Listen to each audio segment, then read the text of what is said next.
Bueno, primero que todo, les quiero agradecer haber venido y también les quiero agradecer al profesor Gabriel Palma por haber aceptado la invitación que nosotros le hiciéramos hace un tiempo atrás para venir a hacer una presentación a la Chilean Society. Creemos de que desde que comenzamos como Chilean Society el año pasado intentamos enfocarnos en hacer seminarios respecto a Chile, a repensar Chile, y ya que Gabriel está en Cambridge, consideramos de que era una genial oportunidad para tener un seminario con Gabriel respecto a el origen, la dinámica y las contradicciones del neoliberalismo chileno, particularmente en una situación como la que está sucediendo en Chile. Yo creo que una buena analogía es lo que dijo una vez un antropólogo, Karl Polanyi, que dijera que para entender los conflictos políticos que ocurrían en Europa en los años 40 era necesario dar un paso atrás y entender los orígenes de la sociedad de mercado. Y si bien la situación de Europa es diferente a la de Chile, ¿no? Esa metáfora, ese juego, creo que va muy bien a lo que está sucediendo hoy día, ¿no? Para entender los conflictos políticos, sociales, la deslegitimación, quizás sería bueno hacer una gran vuelta atrás y entender los orígenes y las contradicciones del régimen de acumulación neoliberal chileno. Y qué mejor que tener a Gabriel para hacer ese tipo de presentación. Para los que no conocen a Gabriel, yo creo que conocido por todos nosotros, pero una breve biografía. Gabriel es doctor en Economía de la Universidad de Oxford, doctor en Ciencia Política de la Universidad de Sussex, y sus temas de investigación son bastante amplios, desde la crisis financiera, la financiarización, desde una perspectiva de Minsky, Kindlerberg y Keynes, los temas de desarrollo productivo en América Latina y el rol de la élite, los temas de desarrollo asiático y también, por supuesto, el tema de la desigualdad, ¿no? Donde él ha innovado generando un nuevo indicador, el Palma Index, que va más allá del Gini, el típico Gini Index. En base a eso, que voy a pasar a darte la palabra y solamente una breve palabra. Esta presentación va a durar 60 minutos, va a ser un gran recorrido del neoliberalismo chileno, para luego pasar a preguntas y respuestas. Así que gracias, Gabriel, y puedes comenzar. Listo, gracias. Gracias por la invitación.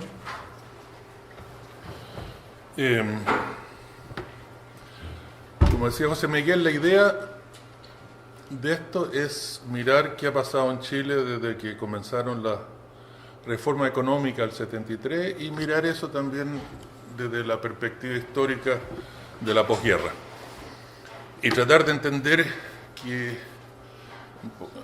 a dónde iban las reformas neoliberales, qué lograron lograr y dónde se empantanaron, y si las razones por las que se empantanaron, como el título lo sugiere, son relativamente similares a por qué otros modelos económicos anteriores también se empantanaron por situaciones relativamente similares.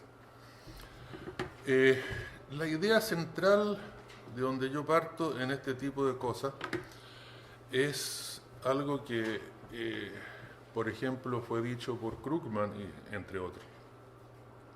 Cuando escribió la nueva introducción a la teoría general, a la nueva edición de la teoría general de Keynes, en el aniversario no sé cuánto, Krugman dice de que la gran contribución de Keynes en su época fue dar respuesta a lo que en ese momento eran los problemas centrales de la economía internacional.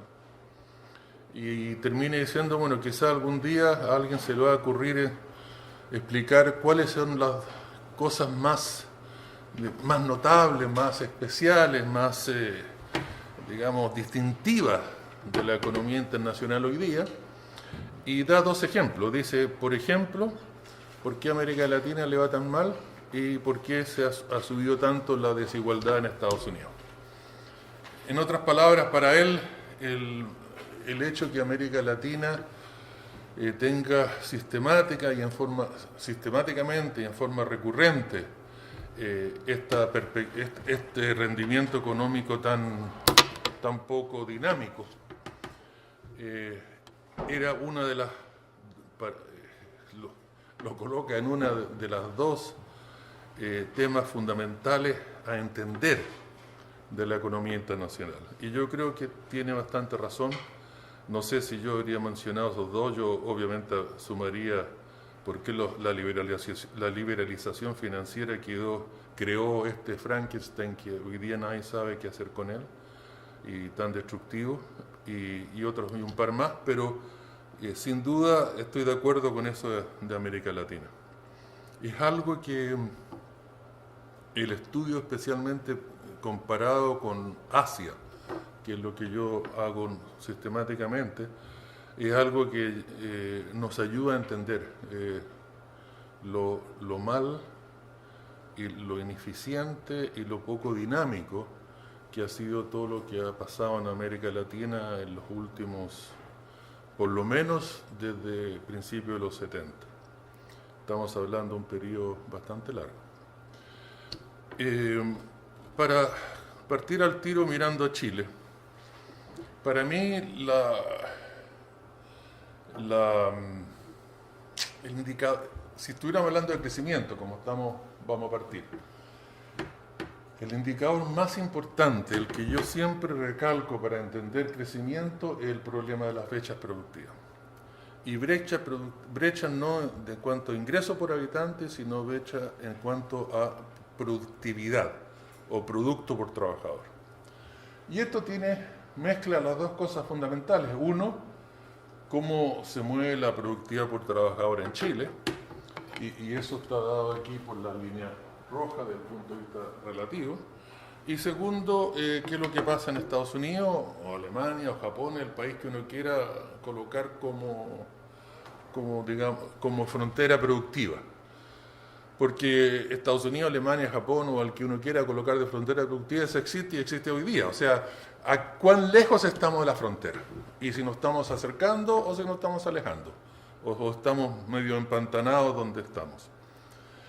Por tanto, para mí, nos podríamos pasar la hora entera discutiendo solo este gráfico. Este gráfico, es decir, la información que nos da este gráfico es realmente fantástica. Y aquí tenemos todo el periodo de la posguerra hasta hoy día, estamos hablando de un periodo bastante largo. ¿Y qué es lo que nos indica a nosotros? Primero, que si bien Chile en este periodo de 64 años, cerró algo la brecha productiva. Pero si miramos el día inicial, estos son promedios móviles de 3 años para evitar el ruido de los cambios rápidos anuales. Si miramos el año 50 y el 2014, el último que tengo cifra, avanzamos 4 puntos porcentuales. O sea, ahí teníamos el producto por trabajador en Chile, era 32% del producto por trabajador en Estados Unidos, y aquí es 36%. O sea, por lo menos avanzamos. Y eso, como vamos a ver en el grafo siguiente y en otros, aunque no lo crean, es el único país de América Latina que hoy día está sobre lo que estaba, especialmente si miramos el 80, que está por sobre lo que estaba el año 80, que fue para el resto de América Latina, no para nosotros, fue el fin del periodo de la sustitución de importaciones, la crisis de la deuda y después todas las reformas neoliberales que en general en América Latina el resto partieron a finales del 80, principios de los 90. México 88, Argentina 90, Brasil 90, 92. Por tanto, ya ese dato de una región entera, y hay solo un país que hoy día tiene un nivel de productividad por trabajador relativo a Estados Unidos, que al menos es mayor que el año 80, aunque sea por un par de puntos, pero no importa, le da la razón a Krugman. O sea, eso es algo que hay que explicar.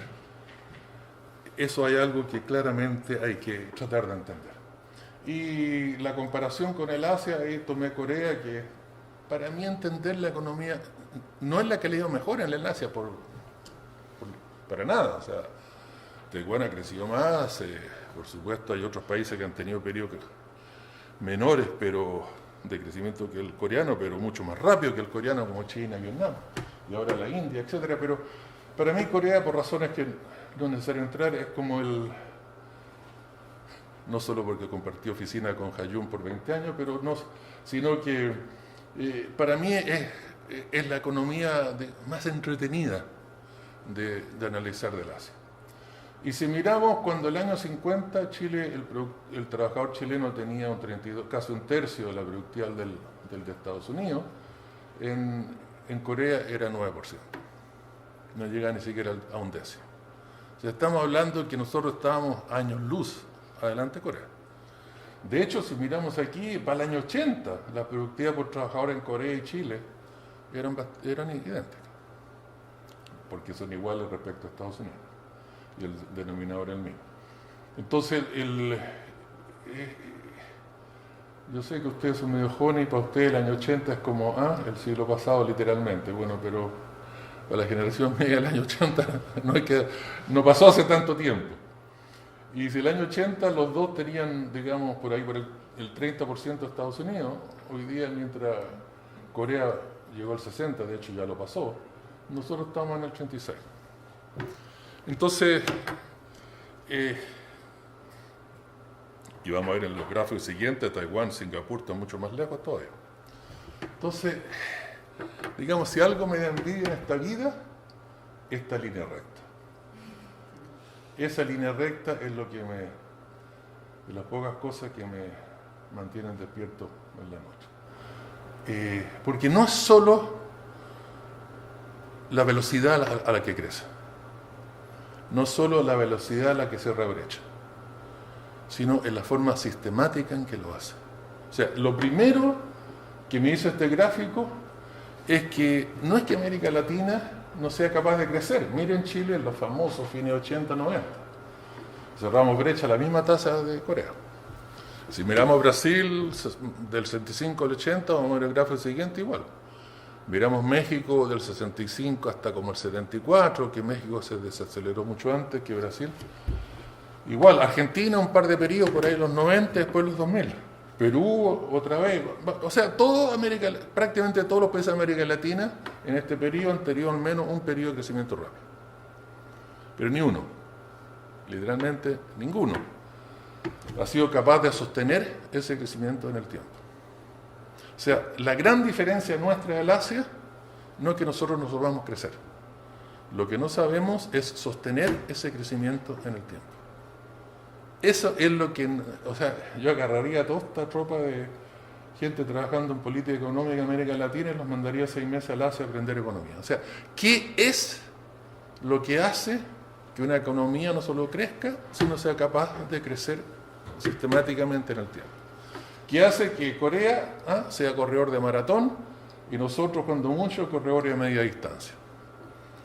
Y una cosa que vamos a ver después, estos periodos de crecimiento que aparecen en América Latina se van haciendo más cortos y más cortos en el tiempo. El peor fue Brasil, que duró un par de años, cuando se aceleró la economía brasileña durante Lula. Al tercer año ya estaba de vuelta a las tasas ridículas nuestras. Aquí por lo menos duró 12 años. El Brasil duró, digamos, 15, 16, México duró 14, nosotros duró 12, Argentina 4, 5 y así. O sea, si hay algo que podemos ver en el tiempo, es que estos periodos de crecimiento en América Latina se van haciendo cada vez más cortos en lugar de más largos.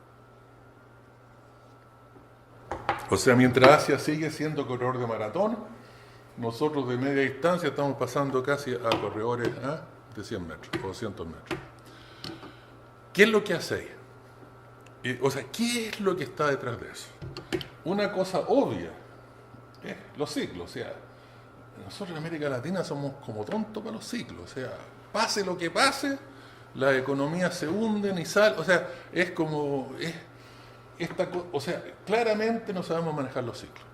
Cada vez que viene un problemita, el caso chileno ya no puede ser más obvio. ¿Por qué nos desaceleramos al 98? Todo el mundo le echa la culpa a la crisis asiática. Pero imagínense que fuese cierto. Imagínense que lo que nos desaceleró en el 98 fue la crisis asiática, el 97. Miren la crisis asiática en Corea. La tienen que mirar con lupa. Miren ahí está. Miren ahí Y nosotros hasta hoy día, 98 hasta hoy día, no estamos tan lejos los 20 años, no nos hemos recuperado. Porque, como ven, desde que nos desaceleramos en 98 hasta hoy día, línea más o menos recta. Entonces, imagínense que fuera cierto. O sea, ¿por qué el ciclo que hubiera empezado con esa crisis A los 2 años, Corea está de vuelta donde estaba antes y nosotros casi 20 años estamos todavía parados. Esto, por supuesto, tiene todo un elemento de política económica. O sea, las políticas económicas que implementadas en este momento son todas aumentadoras de ciclo. O sea, el tipo cambio libre ya no puede ser el peor de todos, el número uno de los tipos de las políticas económicas que no son más que tirar la toalla. O sea, simplemente frente a estos mercados financieros internacionales, abramos la economía, abramos la finanza, tipo cambio libre, y como yo digo siempre, los chilenos entenderán mejor que los otros la ley de Moraga. O sea, el que se perjudica, se perjudica. O sea, es esa política económica que claramente lo único que hace es abrir y sentarse a mirar qué es lo que pasa. Y cuando la cosa está demasiado mala, o ahí tratar de tirar 2 o 3 pesos de subsidio por aquí, subsidio por allá, tratar de hacer algo. No hay una economía asiática que haga lo mismo. O sea, obviamente política económica es un tema fundamental, pero no es solo eso. No es solo eso. Porque de alguna forma, el chileno típico, al mirar esto, dice, cambiemos política económica. Claro, pero aquí se han cambiado por lo menos 2 veces fundamentales política económica y no ha pasado nada. Entonces, la cambiamos de nuevo. Claro, a lo mejor algunas cosas se hacen mejor, pero ¿será realmente lo que resuelve el problema? O sea, de alguna forma esa cosa instintiva nuestra de que si hay un problema de largo plazo como ese, hagamos otro cambio político económico. Antes de preguntarnos por qué los cambios anteriores no han tenido mayor efecto a largo plazo. Hay cosas estructurales, hay cosas de composición de la élite, hay cosas de tipo de gobierno, hay cosas institucionales, hay cosas, no habrán cosas que son un poquito más complicadas, que las políticas económicas funcionan dentro de dinámicas institucionales específicas. Y por lo tanto, del tipo de cambio estable, competitivo, desde mi perspectiva, es 1000 veces mejor que un tipo de cambio libre, pero bastará un tipo de cambio estable, competitivo, con esas mismas instituciones, con esa misma élite económica, con esa misma tipo de educación que la mitad es tomadura de pelo. O sea, ¿bastará eso? Obviamente no, ¿no es cierto? La otra cosa que aquí es, digamos, dramática, si nos demoramos 64 años en avanzar 4 puntos porcentuales, imagínense que sigamos a esa velocidad. Estamos en el 36.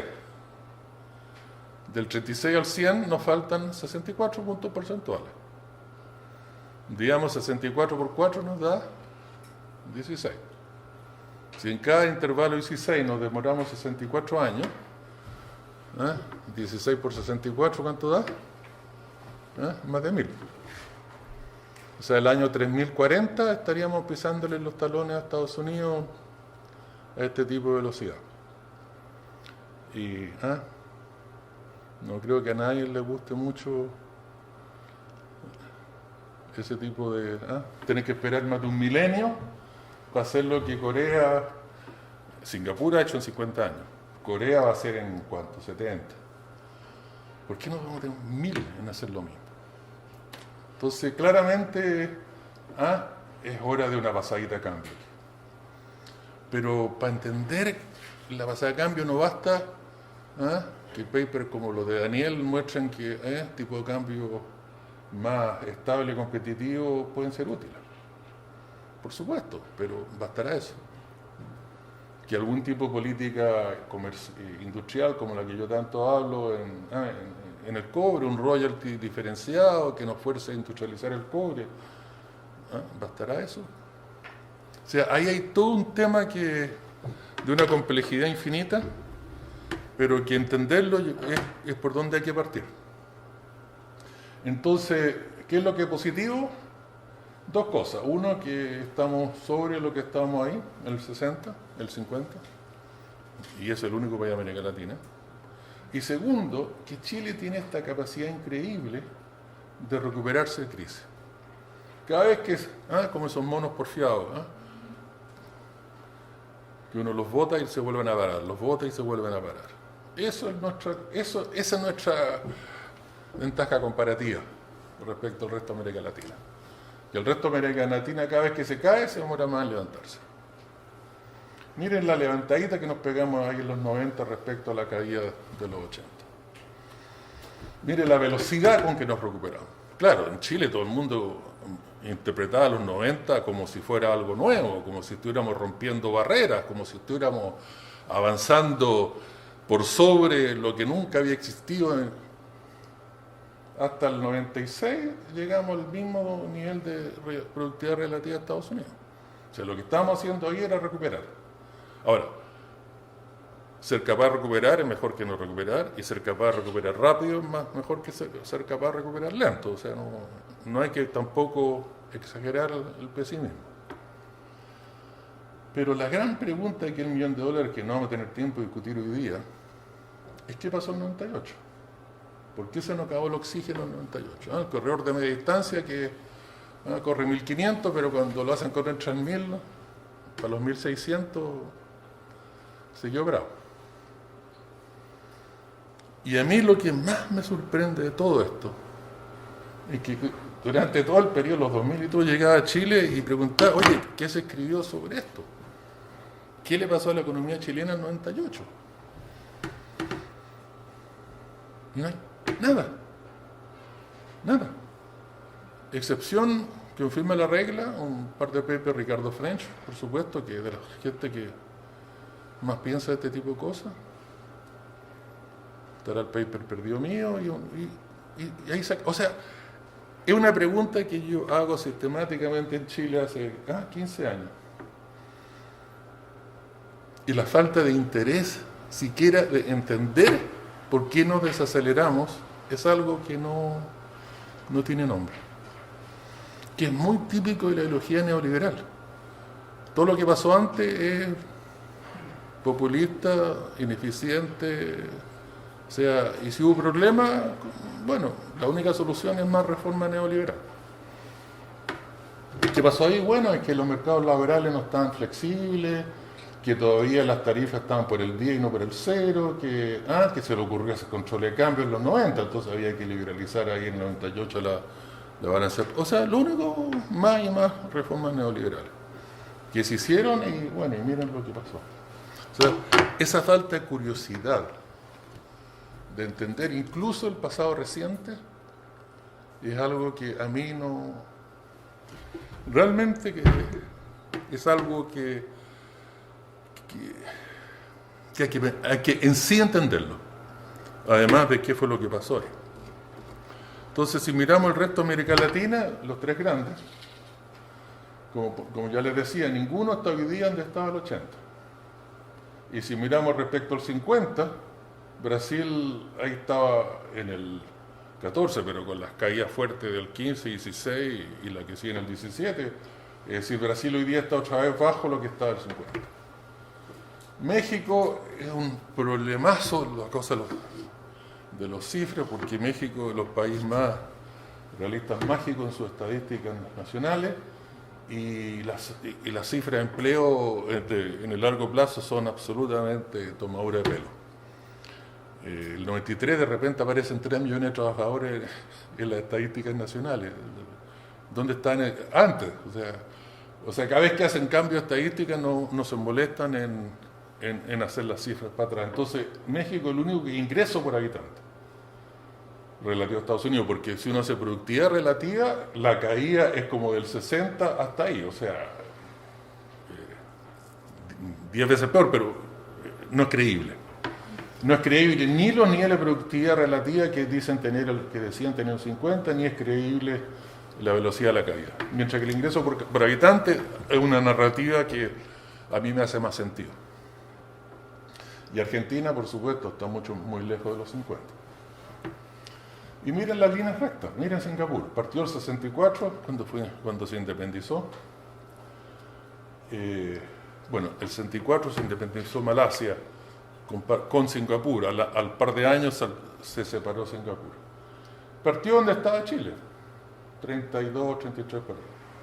Y hoy día está en el 93. Miren Hong Kong, 85 está hoy día. Miren Taiwán. Partió del día donde estaba Corea, y Corea está en el 60, Taiwán está en el, como le decía, incluso avanzado más, 74. Y por supuesto, todo el mundo hace no tanto tiempo atrás decía, no, pero esto es irreplicable, o sea, estos fueron, ¿se acuerdan de los famosos milagros? Porque cada vez que un economista no entiende algo, lo llama milagro. No, esto es milagro asiático, esto no es irreplicable. Bueno, miren China ahora, y ahí no está India ni Vietnam para no llenar de gráficos, bueno, la misma estabilidad. Ahora, todo el mundo rompiéndose vestidura porque China supuestamente se desaceleró al 6-7, imagínense, ya eso ya es el fin del mundo. Lo único que pasó yo llamo N1 en la primera generación de los NICs, N2 en la segunda, los Malasia, Tailandia, Indonesia. Esos son, digamos, tienen un componente más latino, en el sentido que hay hartos ciclos, pero por supuesto, miran de partido Malasia, 32, ¿cuánto es? Como el 14, y miran hasta hoy día dónde está Chile. Igual Tailandia, miran de partido y miran dónde está hoy día. Lo que pasa es que no son líneas rectas, o sea, no son líneas rectas 95 grados como el resto, pero sin duda avanzan fuerte. Y la tercera generación de los NIC, China, India, Vietnam, están otra vez las líneas rectas. Entonces, claro, este es el 75% del PIB latino, los tres grandes. Miren dónde están. Y además no solamente dónde están, sino miren lo que ha pasado, está pasando ahora. Brasil ya tiene un par de años de caída de producto fuerte y nadie espera que se recupere en el corto plazo. Y México, para mí el peor de todo, porque tiene las ventajas del NAFTA, del tsunami de inversión extranjera. O sea, si uno hace una lista, le escribe a todos los ministros de Hacienda del mundo que quiere que le traiga el viejito pascuero para Navidad, las dos cosas que todos ponen primero es acceso al mercado norteamericano e inversión extranjera directa. Bueno, nadie en el mundo tiene esas dos ventajas tanto como México, y hace más de 30 años, y miren dónde está México. Entonces, lo de México es en sí un país con recursos naturales, con el acceso a Estados Unidos, con la inversión extranjera, y miren cómo está. Entonces, nuestra región es un tema que, por lo menos analíticamente, ya no puede ser más interesante. Y un poco para avanzar lo que viene, miremos lo mismo que ahora Chile contra Corea, y separemos tres actividades: agricultura, servicio y manufactura. Solo falta minería porque Corea prácticamente no tiene minería, por lo tanto comparar las productividades de los dos no tiene mucho sentido. Y cualquier cosa que haya sido la brecha del 80 entre la productividad chilena y coreana, que como les contaba en promedio no existía, los dos países tenían productividades similares, lo que no significa que en cada sector era igual, el promedio era el mismo.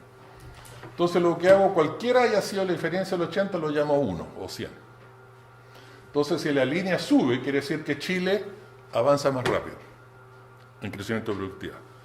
Y si la línea baja, quiere decir que Corea avanza más rápido y por lo tanto Chile sigue quedando atrás. Y si miramos agricultura, le hemos peleado bastante bien. Y la agricultura coreana no es una cosa tan chica. Si Corea tuviera minería, lo más probable es que la minería chilena estuviera allá arriba. La productividad relativa. Servicio, sí, se quedaron un poquito atrás, pero tampoco tanto. O sea, servicio, estamos hablando de 60% de la economía. Como que nos gana 1-0 nomás el partido. Pero miren manufactura. Miren cómo cayó la productividad relativa de manufactura en Chile respecto a la coreana. Y esto tiene un twist, como dicen los gringos, tiene una cosa extra que hay que entender. No solo que la productividad promedio de la manufactura chilena cayó respecto a la coreana por un factor de casi 4, sino que Chile se ha desindustrializado, como todo el mundo sabe. Chile ha tenido una desindustrialización fantástica en este periodo. la manufactura era más del 30% del PIB, era por ahí por el 74, 75, y hoy día, con suerte, llegamos al día. 12. Pero cuando un país se desindustrializa, normalmente lo que pasa es que, entre comillas, las actividades más ineficientes son las que salen del mercado. Por lo tanto, un país que se desindustrializa a esa velocidad, uno esperaría que lo que queda es de alta productividad. Lo que logró sobrevivir a la apertura comercial, a la apertura financiera, a las políticas, primero el tipo de cambio fijo con el enfoque monetario de balance de pago, y después de los 98, del 2002, cuando llegó Vittorio al Banco Central, tipo de cambio libre. O sea, lo que sobrevivió a todo esto, terremotos y sus réplicas, uno esperaría que sería altamente productivo, por eso sobrevivió. Por lo tanto, lo que sobrevivió ha caído en casi un cuarto. Casi en un factor de 4 respecto a productividad relativa.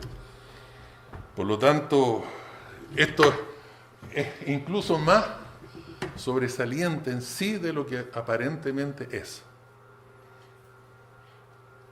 ¿Ok? Entonces, pareciera, por lo menos un punto de vista estadístico, relativamente obvio, que cuando estamos mirando el primer gráfico, aquí lo que pasa en manufactura tiene algo que ver con el hecho que aquí crecen en forma sostenida y nosotros todos los vaivenes y el estancamiento relativo. La diferencia de los dos pareciera que no tener mucho que ver con agricultura, bastante poco con servicios, y que lo fundamental está ahí.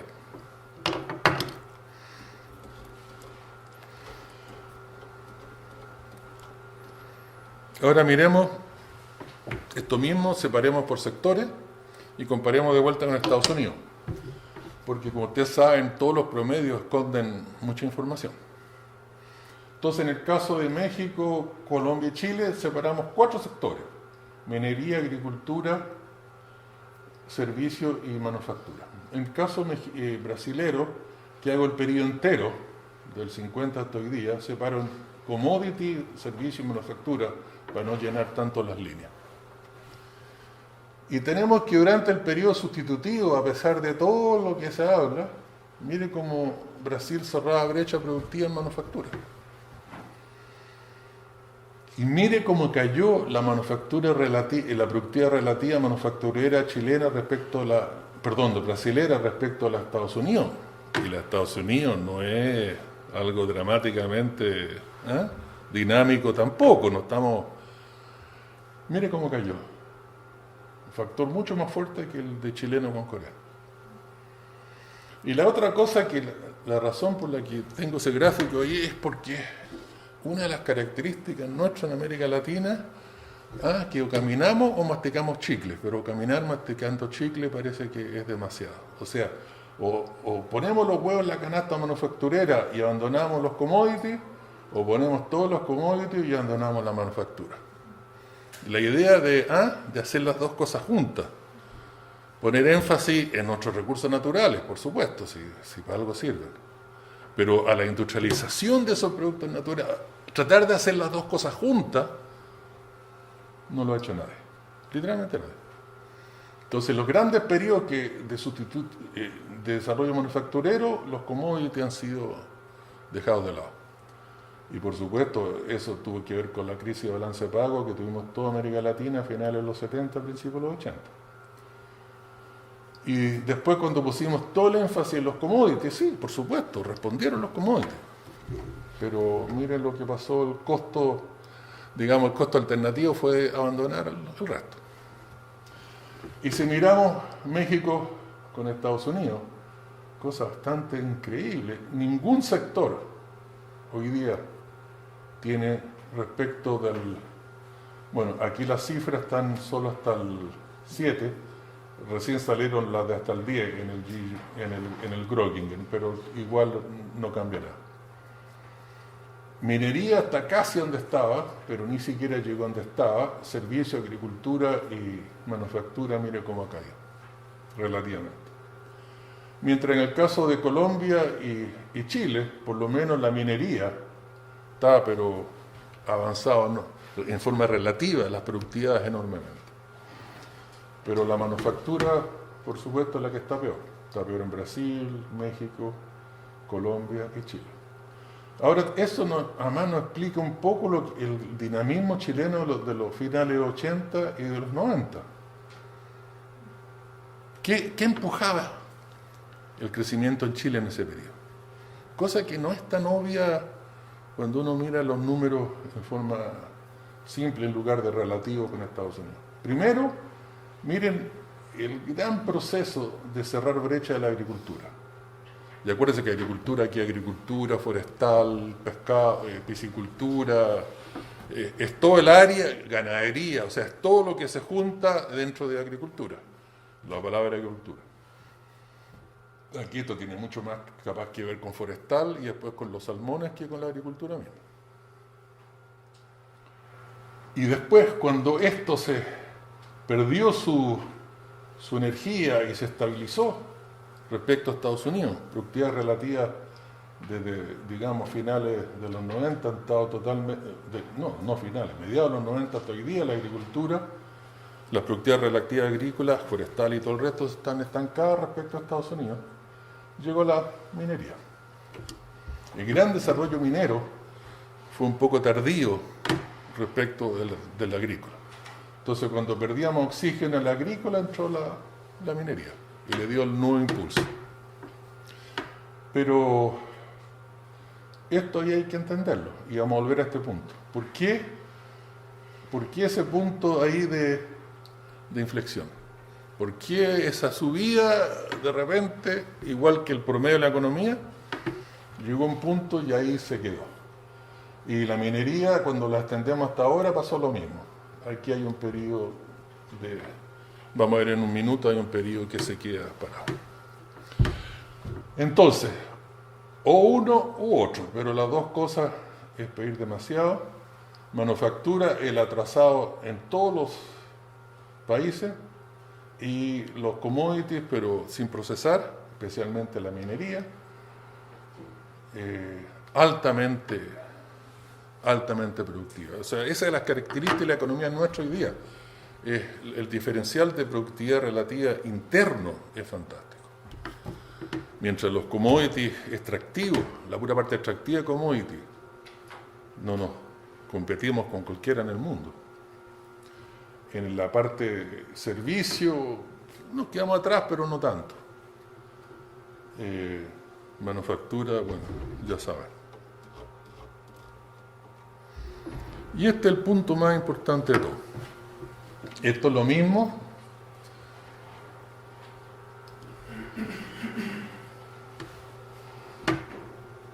extendiendo ahora hasta el 10,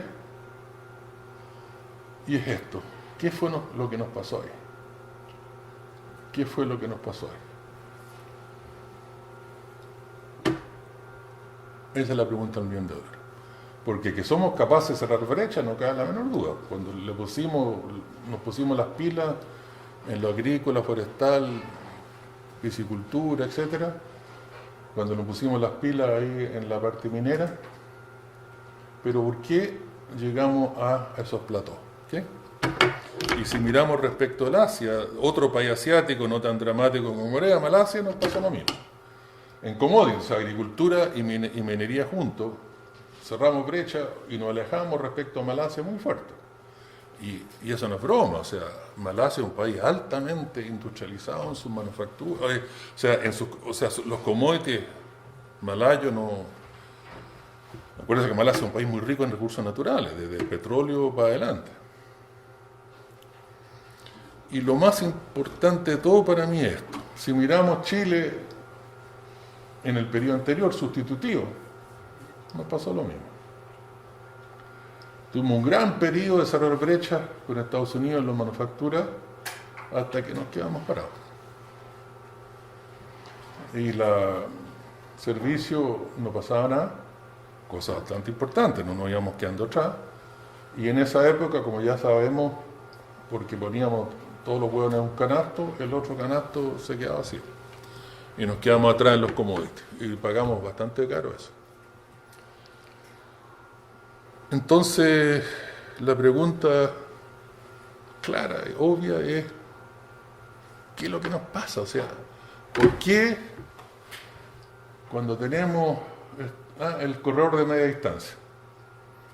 ¿Por qué cuando cerramos brecha se nos acaba el oxígeno? ¿Por qué cuando cerramos brecha se nos acaba el oxígeno? ¿Por qué cuando cerramos brecha se nos acaba el oxígeno? ¿A alguien se le ocurre la...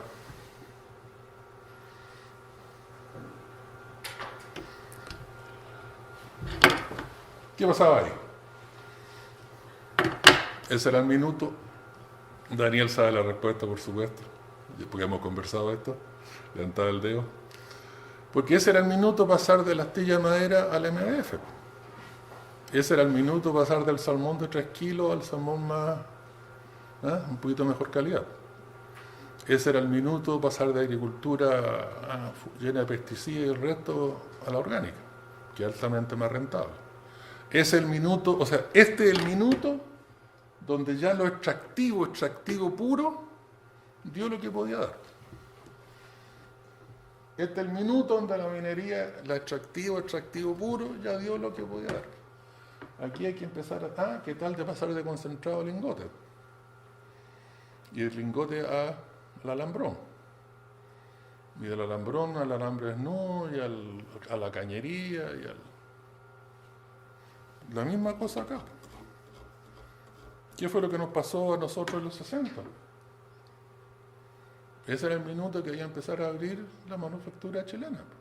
Primero el resto de la región, pero de verdad, pues no esas cosas que era puro bla bla del periodo.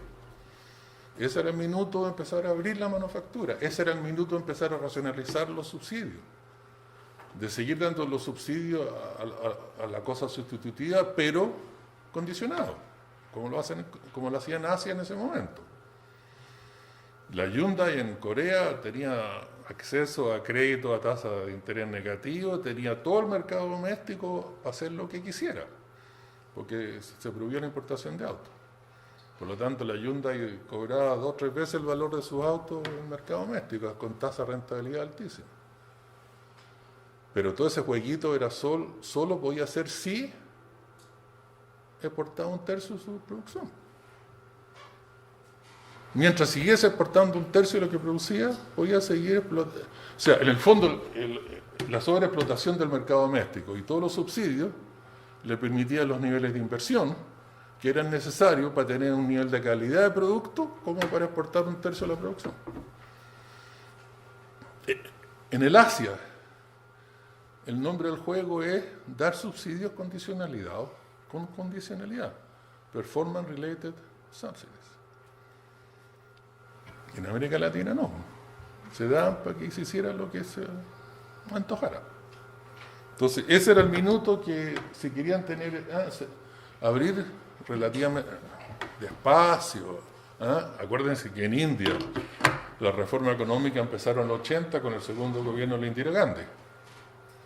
La primera apertura comercial vino en el 87, 7 años después. 7. Primero empezaron todas las reformas domésticas. No se abrió un producto a la importación. El 87 se empezaron a abrir y solo viene de capital. Porque para seguir creciendo las tasas que iban creciendo, por supuesto, además acuérdense que a finales de los 80 era todo el periodo el gran salto de la revolución, del cambio de la revolución, del paradigma de la revolución productiva hacia la microelectrónica. O sea, la empresa en India, productora de bienes de capital, por supuesto, se habían quedado relativamente atrás. Entonces se empezó a abrir la importación de bienes de capital. 7 años después. Y la primera apertura financiera vino en el 93.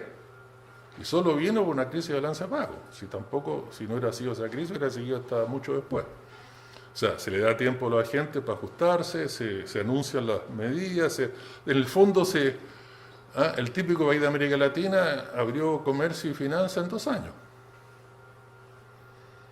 Y sálvese el que pueda. Los agentes no tuvieron tiempo para ajustarse y por eso la desindustrialización que hubo.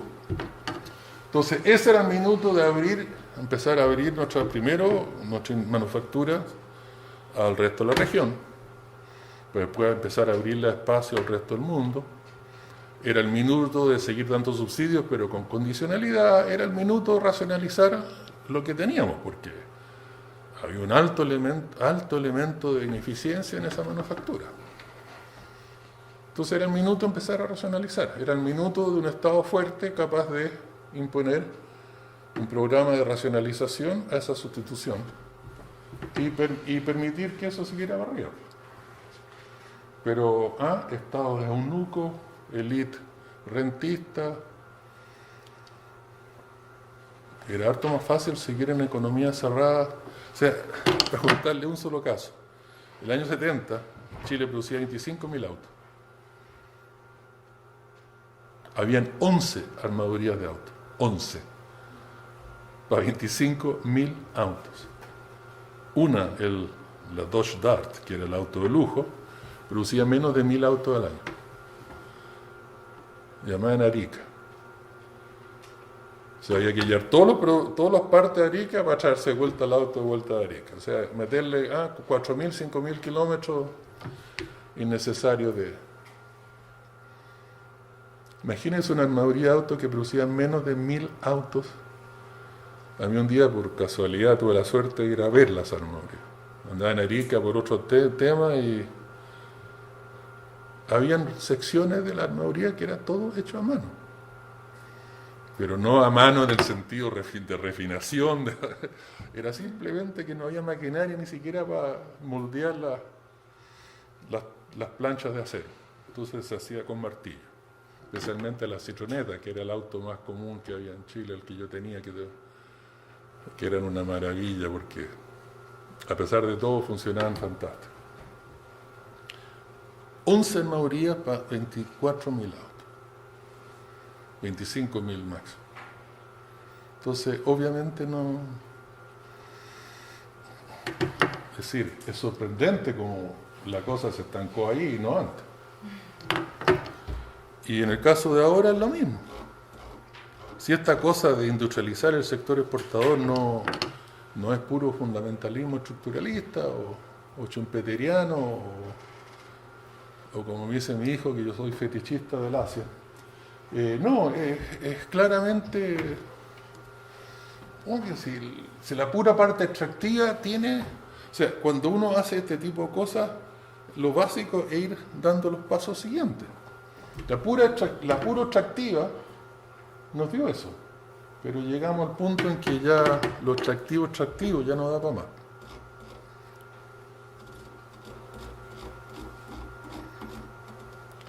Y como siempre hay un neoclásico perdido en estos grupos. Miren, el mismo cuento desde el punto de vista de la productividad total de factores. No quiero ni siquiera, para los no economistas, esto es una forma distinta de medir productividad. El problema es que hay que pasar los datos que uno no tiene, porque se requieren datos específicos, por una Cobb-Douglas, en fin, es un cuento largo, pero incluso en ese cuento, del 95 hasta hoy día, el crecimiento de la productividad total de factores en Chile es cero. O sea, si uno partiera de la otra narrativa, la que no es mía, esto también muestra lo mismo. Claro, la solución neoliberal, no, es que todavía falta liberalizar aún más el mercado del trabajo. Aún falta cortar aún más el gasto público. Aún falta hacer más, no es muy creíble hoy día. Pero el punto es que hay que, además, es la crisis asiática del 97 y B la crisis rusa, que son las dos explicaciones por qué nos desaceleramos. Bueno, ya nos veníamos desacelerando de antes cuando llegaron esas dos, ¿no es cierto? O sea, el punto es igual de valedero, si bien con componentes específicos, distintos, el punto, cuando uno viene de la narrativa del modelo Solo-Swan, es lo mismo. O sea, 20 años de estancamiento de productividad relativa a factores no es broma. Por lo tanto, incluso desde esa perspectiva, aquí hay que meter cuchillo, aquí hay que hacer pasar de cambio, aquí hay que repensar la cosa. Y lo más, como les decía respecto al 98, es igual de relevante hoy día. O sea, los economistas más conocidos de ese lado siguen repitiendo hasta hoy día que todo lo que pasa hoy día en Chile es puro efecto de un gobierno que trató de hacer más reformas de las que eran factibles. Bueno, pero este gobierno lleva 2 años, o sea, ¿y qué pasa de los otros 20? O sea, además acuérdese, aquí viene todo el ciclo del cobre, o sea, en la historia económica chilena no había nunca un periodo de bonanza tanto exportadora como financiera, sino hay que olvidarse que también hubo acceso absolutamente ilimitado a capital extranjero a tasas de interés absurdamente bajas. Y todo lo que hay para mostrar ese pequeño ciclo que duró prácticamente nada. Entonces, mírenlo por donde uno lo mire, aquí hay un problema. No un problema a corto plazo, es el punto central. O sea, no un problema a corto plazo. Y si lo miramos en el mediano plazo hacia atrás, del 50 hasta hoy día, hemos avanzado 4 puntos porcentuales respecto a la productividad relativa a Estados Unidos, con 2 modelos que ya no pueden ser más opuestos, el sustitutivo y el de apertura, porque si una cosa tenemos en América Latina, que cuando hacemos las cosas las hacemos, somos puristas, o sea, hasta la letra chica la seguimos. O sea, el pragmatismo asiático en nuestra región no existe. Entonces, viniendo a mi perspectiva keynesiana, por supuesto, la inversión aquí está al centro de todo lo que estamos hablando.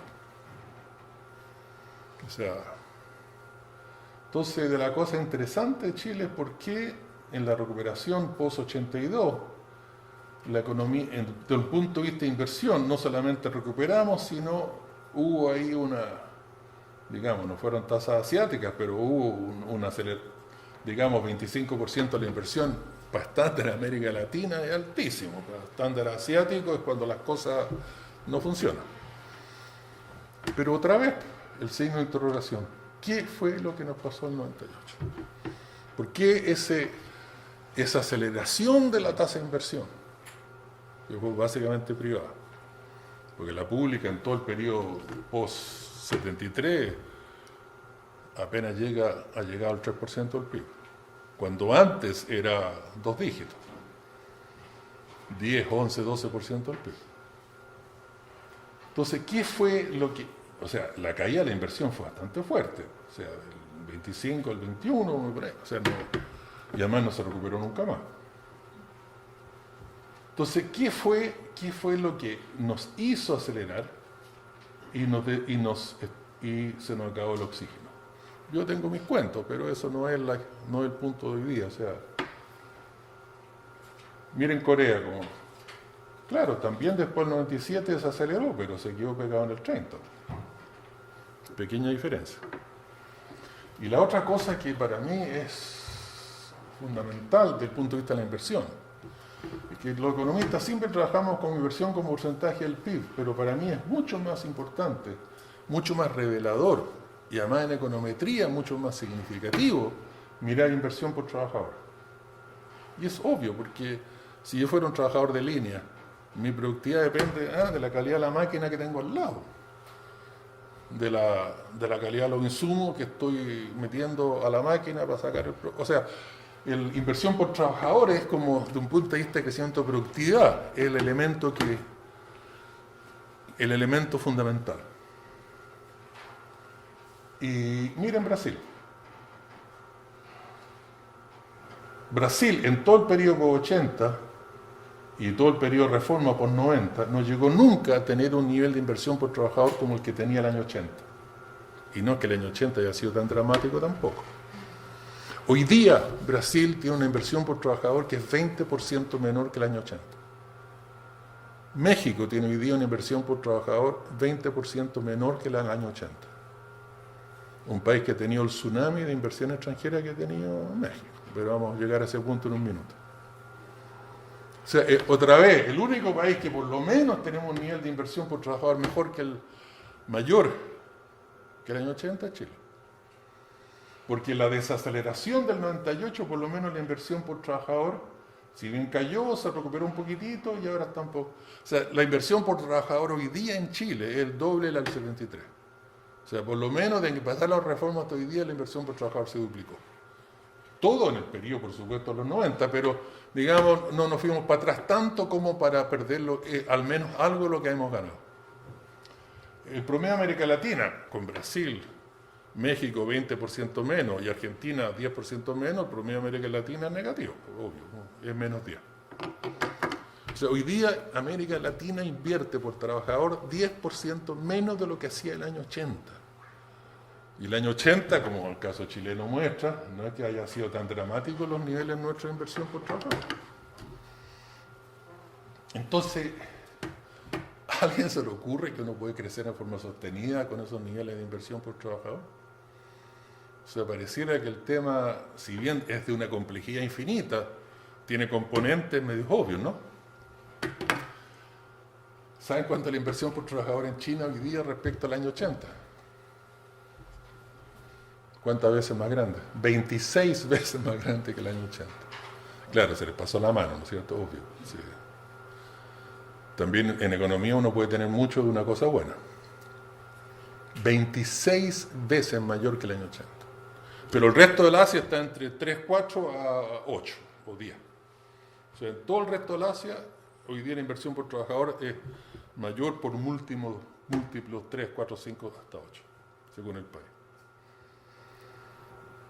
Nosotros, fuera de Chile, que es el doble del 73, todo el resto está ahí en el 0 o hacia abajo.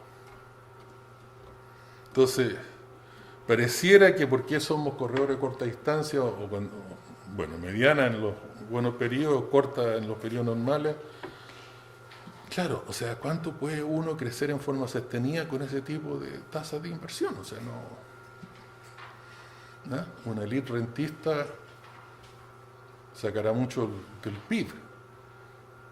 En Chile el 9% se lleva 32% del PIB, o sea, del ingreso nacional. Pero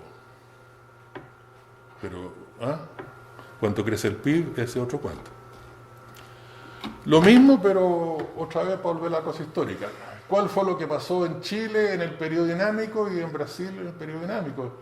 Brasil y Chile, digamos, el periodo pre-80, Brasil el crecimiento más entretenido, post-80 el chileno de los 90 el más entretenido. ¿Cuál fue la característica de la relación inversión por trabajador y crecimiento de la productividad? Es que la inversión por trabajador, además aquí lo hago más refinado todavía, porque es inversión no residencial por trabajador. Yo no tengo ningún problema con la inversión residencial, pero sí el problema de la inversión residencial es que no genera capacidades productivas. O sea, la inversión que genera capacidades productivas es la infraestructura, maquinaria y equipo. Entonces, esa es la tasa de inversión por trabajador no residente, inversión no residente por trabajador que tenía Chile en el periodo dinámico. Miren Brasil. O sea, pareciera que no es tan difícil explicar por qué ese periodo fue dinámico en Chile y por qué ese periodo fue dinámico en Brasil.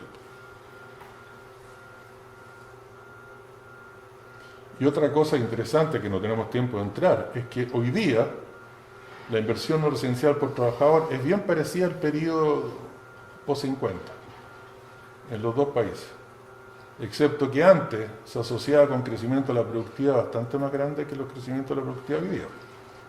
O sea, parecería que el paradigma tecnológico de ese periodo y la economía mundial de ese periodo permitía con esas mismas tasas de crecimiento de la inversión, crecimiento de la productividad más grande.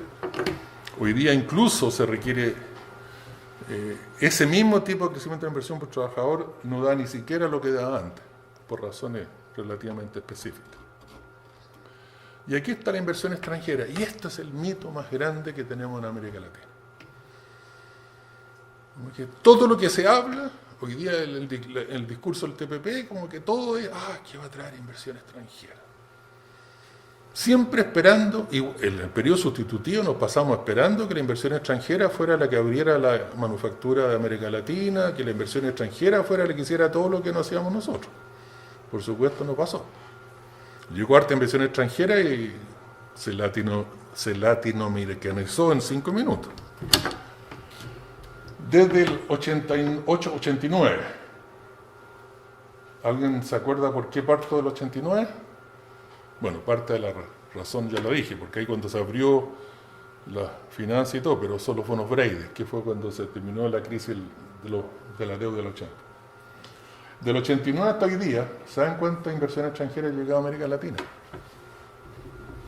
Así llamada inversión extranjera, cualquier cosa se llama hoy día inversión extranjera.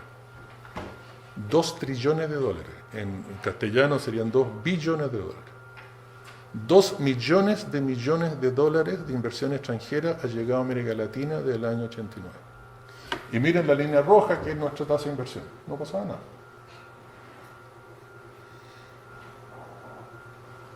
¿Cómo puede ser? Después de toda la región nuestra, una región relativamente chica. ¿Cómo puede ser que una inversión de 2 billones de dólares extranjera no ha tenido prácticamente ni un impacto en la... Seguimos ahí en el 20. Llegamos, o sea, con suerte llegamos al 20% del PIB. El rojo, el eje del rojo es el izquierdo y el eje del verde es el derecho. Porcentaje del PIB el izquierdo, dólares contantes el derecho.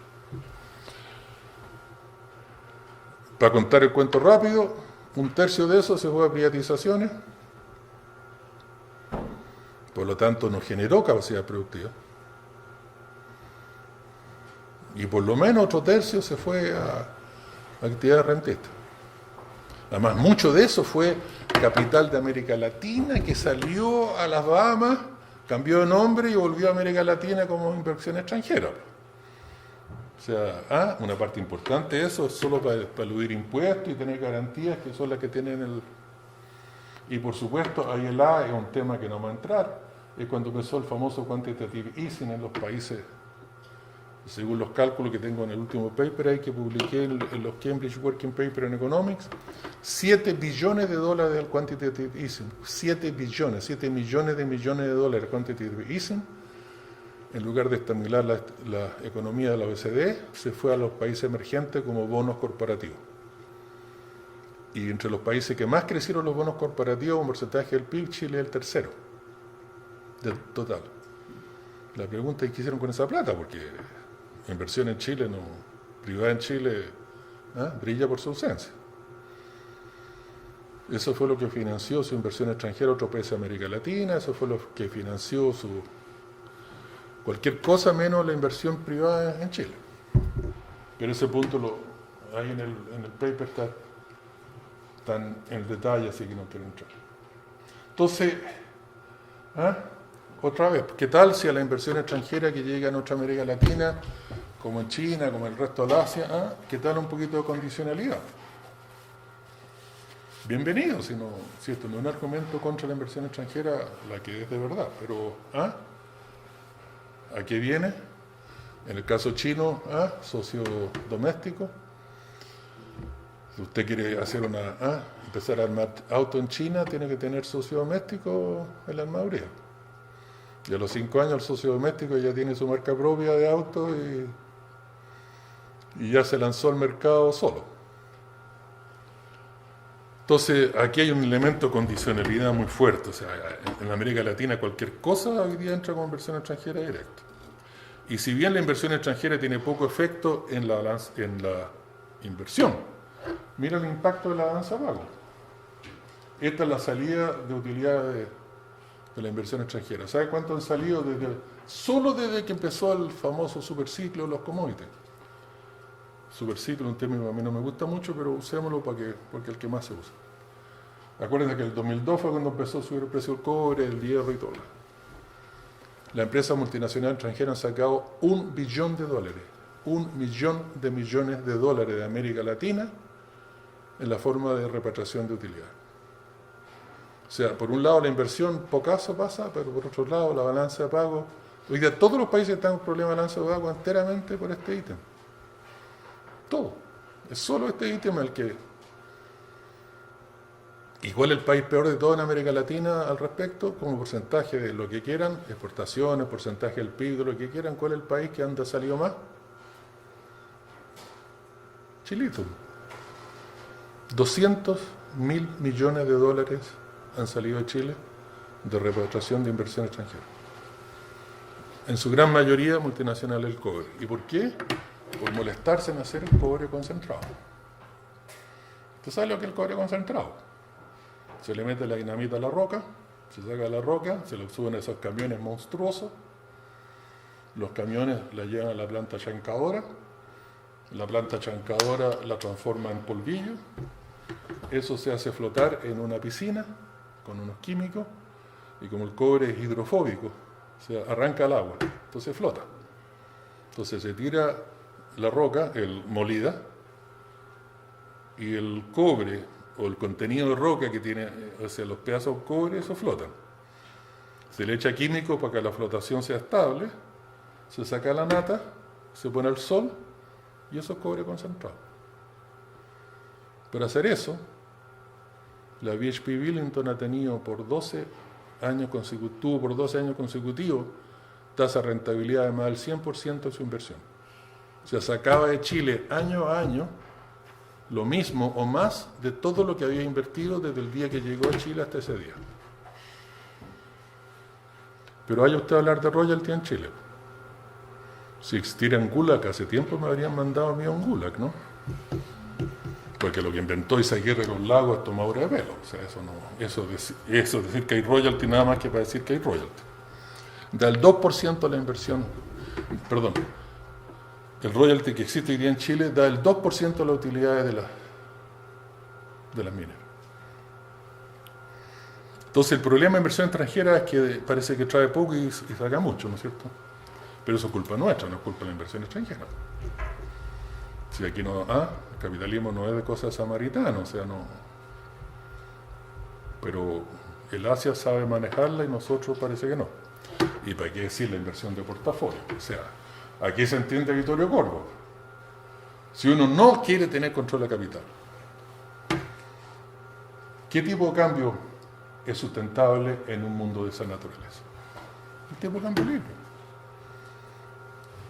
¿Cómo usted puede tener un tipo de cambio estable y competitivo con ese tipo de monto y variabilidad de los flujos especulativos de portafolio? Posible. Se habría que tener reservas chinas de 2 o 3 millones de dólares para resistir ese tipo de vaivenes. Entonces, claramente ahí la solución es lo que hicimos en Chile en los 90, pero que parece que ya nadie se quiere acordar, porque los controles de capital chilenos en los 90 fue solo sobre portafolio, no tocó la inversión extranjera. Entonces, cuando uno acepta abrirse al capital extranjero, a mercados internacionales de la locura que son los actuales, el resultado es esto. Y ante ese resultado hay que tirar la toalla, tipo cambio libre. Y que se perjudique al que se perjudique, porque no, claro, en ese tipo de vaivenes no hay banco central, no hay reserva que resista a ese tipo de vaivenes. Bueno, y dicho tanta cosa negativa, digamos algo positivo, o sea, ¿en qué sobresalimos en América Latina? Acuérdense, lo único que más o menos hemos hecho en Chile, que primero que nos recuperamos rápido de las caídas, cosa importante. Segundo, que el gran desarrollo de los 80, 90, en varias áreas, por lo menos la inversión, no una reversión absoluta, sino relativa. Y el tercero, nuestra capacidad de generar empleo, que esto es algo, otra vez, un tema olvidado. Si uno mira la electricidad bruta de empleo, esto es simplemente la división de la tasa de crecimiento de empleo sobre la tasa de aumento del PIB. Si es 1, quiere decir que la economía crece al 3% y el empleo crece al 3%. Nada más, es tan simple como eso. Pero no hay ninguna economía en el mundo que llegue ni siquiera al 0,5. Esta es la primera generación de los NICS, la segunda generación de los NICS, la tercera, Sudáfrica y el resto de los OCDE, Estados Unidos, Japón, Europa del euro. ¿Cómo puede ser que en América Latina tengamos el doble, y en caso chileno prácticamente el doble, que el resto del mundo? Y eso tiene que ver con que dos cosas. Uno, ¿qué tipo de empleo generamos?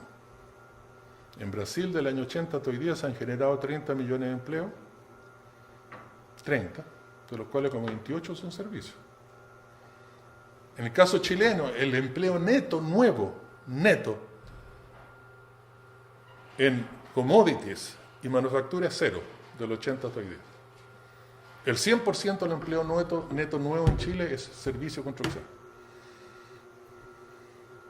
Entonces, aquí hay dos cosas. Uno, por supuesto, mejor estar empleado en tonteras que estar desempleado. O sea, no un argumento contra empleo en servicio, al revés. Lo que más echo menos de Chile son los servicios personales. O sea, lo que más quisiera es tener los servicios que tenemos en Chile. No un argumento, pero son obviamente empleos con poca capacidad, poco potencial de crecimiento de la productividad en el tiempo. Entonces, por eso que nuestra productividad crece tan poco. Y segundo, y esto es un tema larguísimo que solo lo quiero mencionar rápido, tiene que ver con nuestra desigualdad. Porque países de alta desigualdad como toda América Latina, tienen gran capacidad de generar este tipo de empleo. Los que tienen ya una desigualdad obscena, como Sudáfrica, Namibia, Botsuana, etc., no generan tanto empleo. ¿Por qué? Porque en una economía tan desigual como América Latina, hay dos cosas. Uno, empleo barato, porque los salarios son bajos. Pero otro, una clase media que tiene por lo menos los niveles de... Porque la distribución es mala, pero no obscena, como Sudáfrica. La clase media por lo menos tiene capacidad de compra de esos servicios. Ya cuando se llega a desigualdades del nivel de Sudáfrica, los servicios son igual de baratos, pero no hay gente que lo pueda comprar. Por eso los servicios que se generan en Sudáfrica son solo servicios para grupos de alto ingreso. En Sudáfrica hay tanta gente haciendo de seguridad, trabajadores de seguridad, ¿no? como en manufactura. Pero en América Latina la clase media por lo menos tiene capacidad de comprar servicios. Por lo tanto, la desigualdad alta genera mucho empleo en servicio. Pero, por supuesto, la productividad que viene de eso es mínima. Si miramos el mundo, y abajo es crecimiento del empleo, y en el vertical es crecimiento de la productividad. El punto negro del medio grande es el mundo, es el promedio mundial. Del año 80 hasta hoy día, el empleo mundial ha crecido 1,6 y la productividad mundial ha crecido 1,6. Eso es casualidad, no es ninguna ley. O sea, en el fondo hemos crecido al 3, 3.2, qué sé yo, mitad por productividad, pero mitad por empleo. Ese es el mundo. Solo faltan algunos países del subsahara del África porque no hay cifras de empleo.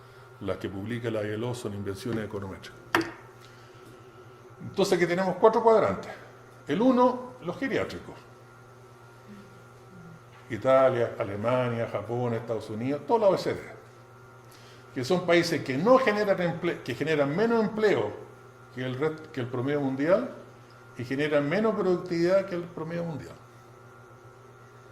Y ahí están los geriátricos. Segundo, América Latina, y nadie más. Alta capacidad de generar empleo, pero productividad mínima. El promedio de América Latina, ahí, cuando hice el cálculo, estaba había crecido en este periodo como al 0.1, 0.2. Ahí está Chile, el de mejor performance, está ahí en la línea del promedio mundial de productividad, pero mucho más alta en empleo. El 3, donde quisieran estar todos puro Asia. Lo de primera generación, lo de segunda y lo de tercera. Generando empleo como el resto del mundo, pero productividad al doble, al triple o más del resto. ¿Y qué pasa cuando nos ponemos las pilas? Como en el caso chileno. ¿Qué pasa cuando nos pegamos ¿Qué pasa cuando pasamos del 2 al 3? La fuerza de gravedad nos vuelve al 2. Y eso es la historia de todos los países de América Latina que se han pegado acelerados. Todos. Pasan del 2 al 3 pasó luego volver del 3 al 2. Claro, con esa tasa de inversión, con esa política económica, con ese tipo de apertura, no es tan difícil explicar eso. Mientras que los asiáticos, cuando pasan del 2 al 3, como la India, se quedaron en el 3. La India pasó del 2 al 3 en los principios de los 80, 35 años después todavía están en el 3. Muy rápidamente, este es un índice de complejidad productiva que es básicamente de complejidad exportadora. Eso es lo más que es el indicador más fuerte que usan este tipo de gente que genera este tipo de índice. Lo único que quiero mostrar es que toda América Latina, que son los cuadrados rojos, están bajo la línea. O sea, toda América Latina es menos diversificado, porque complejidad productiva tiene que ver con diversificación productiva. Todo menos complejo, todo menos diversificado que es lo que deberían estar por la línea promedio. Y nadie más que Chile. Toda América Latina, el que está menos diversificado de todo es Chile. De lo que debería estar respecto de su nivel de ingresos por habitante. Parece que la necesidad de diversificar productivamente Chile está llegando a un punto que claramente ya no puedes esperar más. Y aquí hay como dos modelos. Ahí está Chile. Esta es la misma cifra antes, pero en lugar de logaritmo están en dólares. Hay como dos horizontes hacia adelante. Si hacemos lo que hizo Nueva Zelanda, Australia, Canadá, o si hacemos lo que hizo Suecia, Finlandia, Dinamarca. ¿Y cuál es la diferencia? Estos países solo, entre comillas, solo industrializaron sus exportaciones. Del cobre concentrado al lingote, del lingote al alambrón, del alambrón al siguiente. Solo, entre comillas, solo hicieron eso. Mientras que los nórdicos hicieron eso y siguieron. O sea, Finlandia no solamente industrializó su industria de la madera, hoy día es campeón mundial para hacer maquinaria, para hacer astillas de madera. En los 60 las exportaciones forestales chilenas y Finlandia eran muy parecidas, astillas de madera y pulpa para hacer diario. Hoy día seguimos en astillas de madera y pulpa para hacer diario, y Finlandia no solamente industrializó toda su industria de la madera, sino hoy día hace maquinaria para hacer, o sea, en Chile se hace astilla de madera hoy día con maquinaria finlandesa.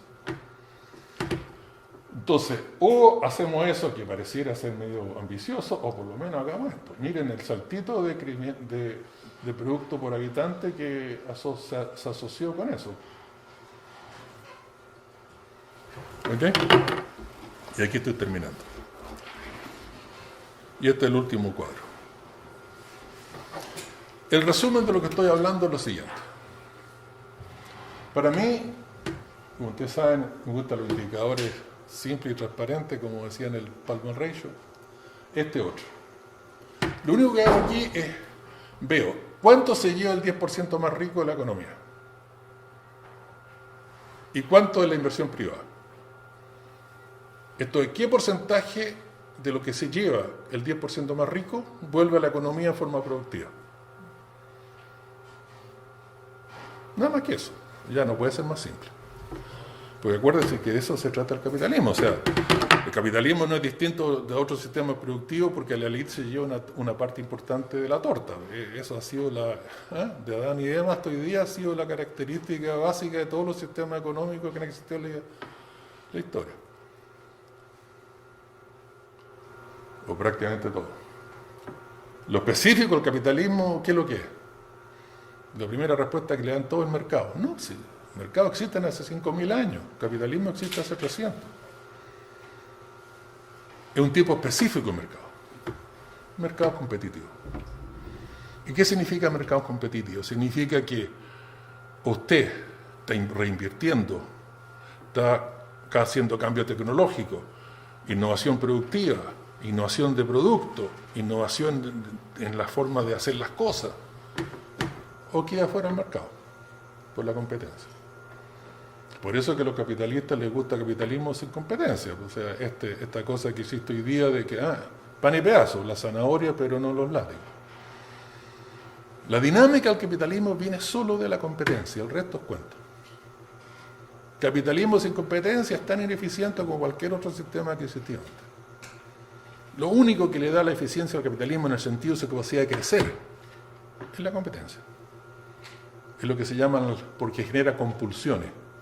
O sea, obliga a que una parte importante de la torta que se lleva vuelva en forma productiva a la economía. Y eso es único. Ningún otro sistema económico que existió en la historia existía esa compulsión para que un porcentaje importante de lo que se lleva el 10% más rico volviera a la economía en la forma de inversión productiva.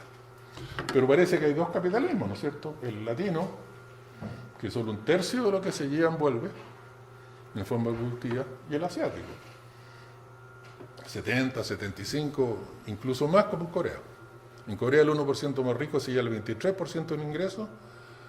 En la inversión privada en Corea, en el periodo que hice ese cálculo, era alrededor de 23% en ingresos. En América Latina es un tercio. Se llevan 45, invierten 15. Eso es la norma. Imagínense que América Latina fuera igual de desigual. Pero que la élite, en vez de invertir un tercio de lo que se lleva, invirtiera 2/3 de lo que se lleva. Estaríamos hablando de otro cuento, ¿no? Estaríamos hablando de crecimiento sustentable, estaríamos hablando de otro cuento. Igual de injusto, igual de desigual. En el supuesto que estoy haciendo, todo sigue igual, menos que la élite se comporte como asiática. Y además la asiática se comporta así no solo por razones samaritanas. También hay un Estado que impone reglas del juego. El 1% más rico en Chile se lleva 32% del ingreso. En Corea se lleva el 12%, menos la mitad. El 0,1% en Chile se lleva el 20%, en Corea se lleva como el 7%. El 0,01% en Chile se lleva el 10%, 300 familias. 10% del ingreso. En Corea se lleva el 2%. Entonces, si tuviésemos la misma desigualdad, pero por lo menos reinvirtieran 2/3, estaríamos hablando de otro punto. Entonces, la pregunta última del $1.000.000 es cómo pasamos del A al B, pues, cómo pasamos de aquí para allá. Y lo único que se sabe es que la mano invisible no. Tiene que ser una mano harto visible. Y otra cosa, miren Estados Unidos, cómo se latinoamericanizó. Y es un punto que es bastante grande, que no me voy a meter ahora. O sea, toda la homogeneización que se ha producido en el mundo con la globalización, lo que más ha hecho es latinoamericanizar a los países de la OECD, en lugar de hacernos a nosotros más como era la OECD en los buenos tiempos. Entonces, este es el punto central de todo lo que he venido hablando hoy día. De esto se trata. Donde nosotros fallamos, y fallamos la sustitución, fallamos la apertura, y vamos a seguir fallando, a menos que hagamos algo. Con puro cambiar política económica, a lo mejor vamos a tener estos one-off, estos saltos de una... Pero mientras no seamos capaces de irnos adaptando al cambio, yo creo que no vamos a llegar muy lejos. Y para mí esto me hace mucho sentido. Que los analfabetos hoy día no son los que no saben leer y escribir, y no son los que no saben aprender, sino los que no saben desaprender y reaprender para irse adaptando al cambio. Y ahí el fundamentalismo ideológico iberoamericano no es precisamente lo que más ayuda. Ok, me pasé en el tiempo, pero eso era todo.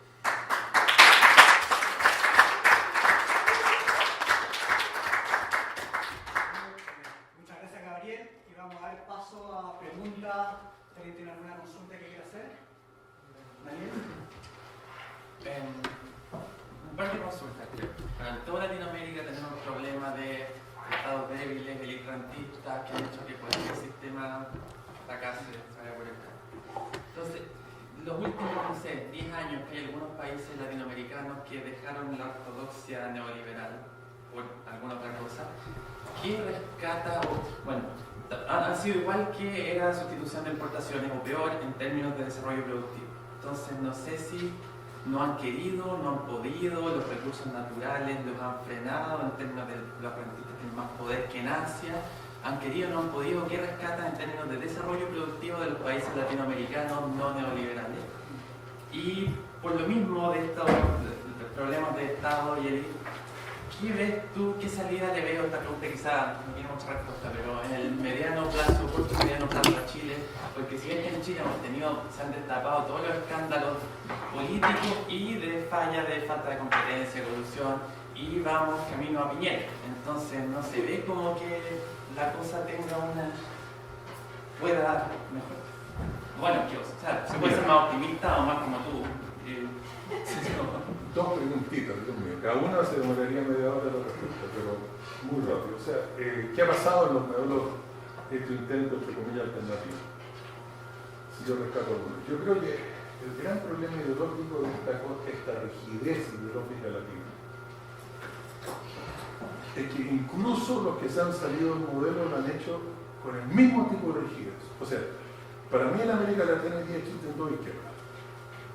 La izquierda vieja, que lo único que quiere es rehacer un pasado idealizado, Venezuela, el caso extremo, y la izquierda nueva, Chile, Brasil, etcétera, que lo único que quiere hacer es un futuro que es el opuesto de un pasado demonizado. O sea, unos quieren hacer un futuro que es la copia feliz de un pasado idealizado, otros quieren hacer un futuro que es la copia que es, digamos, el opuesto a todo lo que había pasado antes y que lo que había pasado antes, por lo tanto, se demoniza. Pero los dos siguen igual pegados al pasado. Por eso, Peter Figueroa, una publicar se llama América Latina cuando el pasado no ha pasado. Ese es lo básico de lo que está hablando ahora. Los dos siguen igual pegados al pasado. Anda a hablar con un neoliberal de centro izquierda sobre el royalty. Su primera reacción es: no, pues eso es lo que se llama antes. Por lo tanto, hay que hacerlo bueno. Anda a hablar con uno de la izquierda vieja América Latina de que hay que hacer, no, hay que hacer, volvamos a la sustitución, mira la política industrial que hicieron en Argentina. Volvieron al modelo de mayoría. La poca industrialización extra que hubo en Argentina en el kirchnerismo fue nueva mayoría. Tú compras un celular en Argentina, la única diferencia al celular en Chile que fue armado en la Patagonia. Aquí la mexicana traía al sur. Entonces el problema es que mientras sigamos pegados en el pasado, tratando de repetirlo, porque lo idealizamos, o tratando de multiplicarlo por menos uno, porque lo demonizamos, vamos a seguir ahí más o menos dando vueltas en torno a lo mismo. ¿Sí? Sí, yo creo que el gran problema nuestro, nuestra gran herencia ibérica, negativa, vino del lado ibérico. O sea, en muchos países del mundo habrían resuelto los problemas que tenía España en el año 30 sin 1 millón de muertos de por medio. O sea, esa cosa ibérica, que es parte de nuestro ADN cultural, esa rigidez, es exactamente lo que, o uno de los factores clave, por qué somos tan incapaces de adaptarnos al cambio. O sea, mírate los modelos sustitutivos del mundo. ¿Cuál fue el más ortodoxo de todos hasta la letra chica? El marxismo. Mírate los periodos de apertura en el mundo, reforma neoliberal. ¿Cuál fue el religiosamente más puro? No solamente lo que se hizo, sino la velocidad. Entonces, mientras sigamos repitiéndonos eso, vamos. Ahora, ¿cuál rescato yo? Para mí, el único rescatable es importante del ecuatoriano y algunos componentes bolivianos. Por lo menos, cómo rescataron y reintegraron la parte de la exportación de productos primarios en Bolivia es interesantísimo. Lo primero que hizo Evo cuando fue elegido la primera vez, renegociar los contratos de gas con Brasil, porque eso sí que era tomadura de pelo. Porque la corrupción brasilera también tiene que ver con lo de afuera. O sea, en la última cosa, el último informe fiscal del famoso Yavalato, de la corrupción actual, se descubrió un soborno a un OH. y toda la evidencia que hoy han tomado. Va a hacer un contrato con Perú, por supuesto, está en eso, o sea, no quiero acusar a nadie hasta que no haya evidencia, pero entonces lo primero que hizo Evo fue renegociar con Brasil todos los contratos de gas. Entonces el mismo gas que se portaba de repente pasó a costarse el doble del precio. Entonces, y esa plata en parte gasto social, o sea, pasan cosas entretenidas. Y en Ecuador han pasado cosas, digamos, mucho más de fondo. O sea, el que conocía Ecuador antes, conoce Ecuador ahora, pues acabo de estar en Ecuador hace 2 meses atrás en Quito en una cosa de la ciudadanía y realmente me impresionó la profesionalización del sector público. Y el Ecuador que conocí yo hace muchos años atrás, era otra cosa. Han habido avances, pero el caso venezolano, boliviano, el caso argentino, ya sabemos cómo termina. Entonces, mientras sigamos pegados al pasado, haciendo A o A-1, como que quizás no es la forma más inteligente de hacer política económica. Entonces, ahora en Chile, claro, o sea, ustedes saben que los temas que a mí me interesan mucho es el famoso Transpacífico, lo que estaba escribiendo, que hoy día la discusión del Transpacífico en Chile es de una liviandad absoluta. Y es un tratado que nos va a amarrar para el periodo larguísimo de tiempo en política económica y se discute como si fuera un tratado de transportar pera y manzana. Y por lo tanto, si tú me dices si tengo algún optimismo de corto plazo en Chile, no. Desgraciadamente no. Pero no es la primera vez que estaría equivocado, así que uno nunca sabe lo que puede pasar. Pero no hay, como tú mismo dices, no se nota que de esta crisis actual política, económica y todo, esté saliendo algo interesante. Pero uno nunca sabe.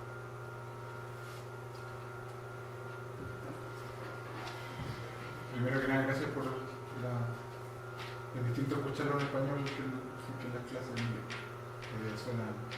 Hay más cosas todavía más interesantes.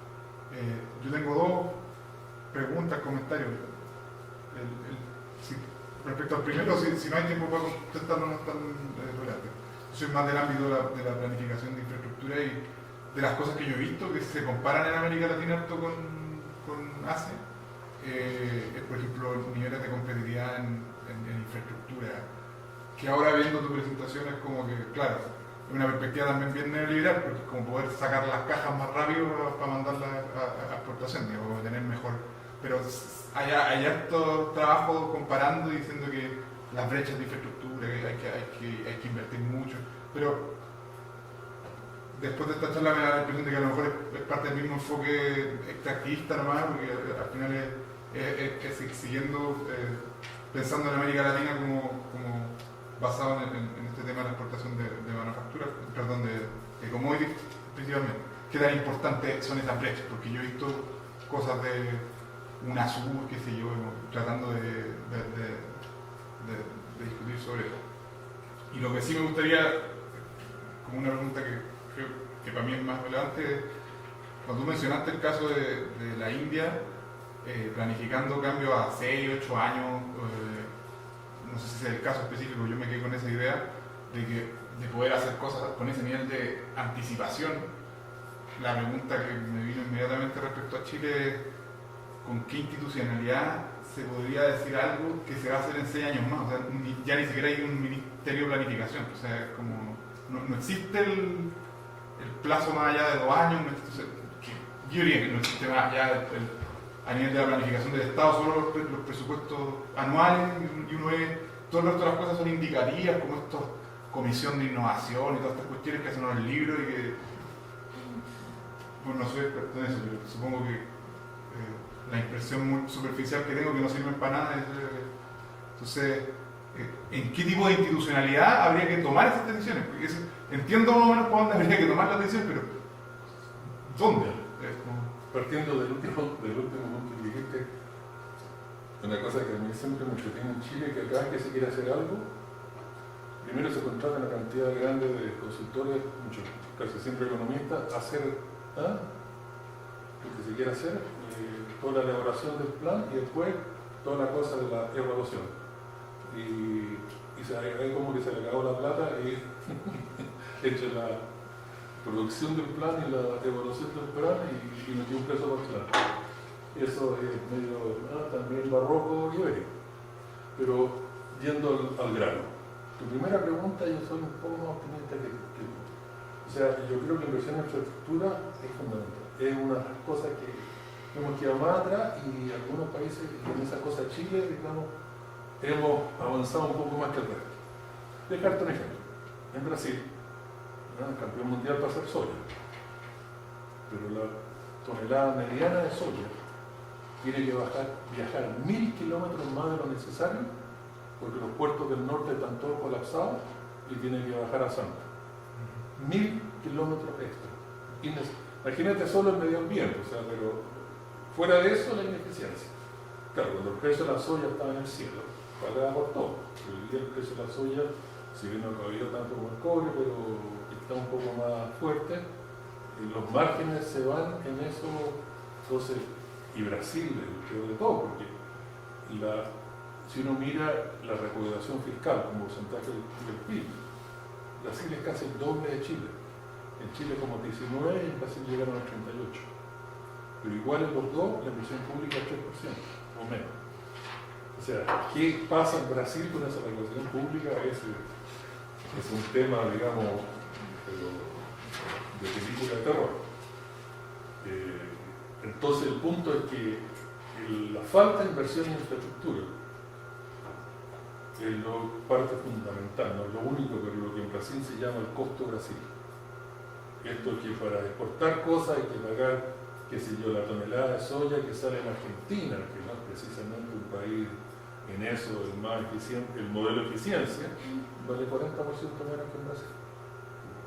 Entonces, inversión en infraestructura, incluso para el modelo primario exportador, es un paso adelante porque inversión es algo que queda, genera potenciales productivos, esa infraestructura, ese camino, puerto y todo sirve para otro tipo de cosas, o sea, por lo menos te da las bases para hacer un paso siguiente. Entonces, en ese sentido, claro, hacer eso y nada más es positivo, pero limitado. Pero por lo menos te genera la potencialidad de dar el paso siguiente. Por lo tanto, como buen keynesiano, inversión en infraestructura, aunque sea para hacer que este modelo primario exportador sea más viable, yo creo que un paso genera potencial y permite y facilita el cambio. Y el no hacerlo, en el caso de Brasil, no sé, yo, por esa curiosidad economista, cuando estaba ahora en Río en enero y tenía que ir a Sao Paulo, en vez de tomarme el puente aéreo, decidí irme por tierra.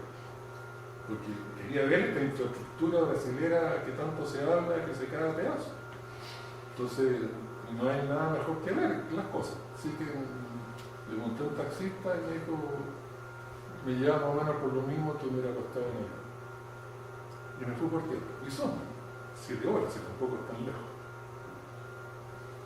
Hay una autopista que sale del río y que en teoría se hizo para ir a Minas Gerais, que no es la misma Sao Paulo, pero igual le pedí que me mostrara. Una autopista que se gastaron unos cuantos millones de dólares y que se robaron el resto de plata y se lo volaron. Y ahí están los puentes, los túneles, las cosas, pero como hicieron puros pedacitos, ni siquiera esos pedacitos se pueden usar. Y sigue la misma carretera de tierra, porque es bastante montañosa. Bueno, en Chile esas no son montañas, pero en fin, digamos, hay tanta subida acá. Y el camino de Río a Sao Paulo, que los dos son más fundamentales, pero te digo, están montados, o sea, literalmente cayéndose, parte cayéndose a pedazos. En un país que recauda 38% del PIB como impuesto y no es capaz de invertir más del 3% del PIB. Entonces, eso hoy día es uno de los lastres fundamentales para cualquier cosa en Brasil, incluso para reactivarse primario exportador. Entonces, cualquier cosa en esa área que se haga en Chile es positiva. Lo que pasa es que, por supuesto, no es suficiente. pero es un paso importante. Y respecto a la India, no es que en la India tampoco se haya planificado cosas hace años, 7 años, o sea, se dijo, nos metimos en el programa de reforma, esto va a llevar a apertura comercial y va eventualmente parcial, ¿no? Como en Chile. Hoy día te importa un Mercedes-Benz en la India igual paga 120% de impuesto de importación y es fundamental para los ingresos públicos, porque la inversión pública en la India llegó un momento al 15% del PIB, ahora está menos, pero es muy importante. Y por otro lado hay una industria doméstica de autos que también se quiere beneficiar. O sea, hay apertura comercial, pero hoy día, 35 años después que empezó, todavía no está bastante diferente a Chile.